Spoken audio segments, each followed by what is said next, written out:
అంటే ఆయన ఏ మాటకి పొంతనుండదు. మొత్తం టోటల్గా ఆయన రాజకీయ జీవితం అంతా అంతే, పొంతన లేనటువంటి మాటలు ఆయన మాట్లాడతారు. వారేమంటారు,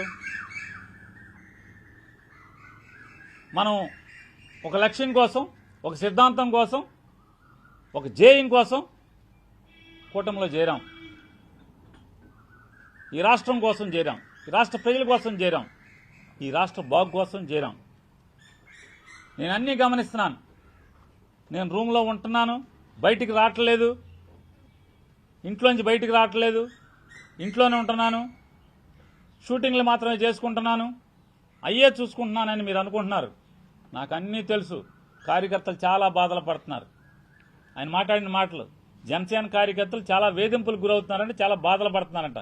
అన్నీ ఆయనకు తెలుసంట. నేను భరిస్తానికి ఒక హద్దు ఉంటుంది. చంద్రబాబు నాయుడు గారికి కూడా చెప్తున్నాను, మేము భరించడానికి మా జనసేన కార్యకర్తలు కూడా మీ వేధింపులు, మీ కేసులు, మీ తన్నులు భరించడానికి కూడా మాకు కూడా ఒక హద్దు ఉంటుంది. జాగ్రత్త, హద్దు దాడితే నేను సహించలేను. ఏం సహించలేరు? ఏం సహించలేరు సార్ మీరు? మా ఊళ్ళో కాయ కష్టం చేసి చెమట వచ్చి రూపాయి పోగేసి సొంత స్థలం కొనుక్కుని సొంత స్థలం ఇల్లు కడితే లంచాలు ఇవ్వలేదని మీ జనసేన కార్యకర్తకు ఒకటి ఇల్లు బద్దలు కొడితే, పచ్చని ఇల్లు బద్దలు కొడితే, కట్టిన తెల్లారే బద్దలు కొడితే ఏమయ్యారు? ఎక్కడి నుంచి మాట్లాడారు మీరు?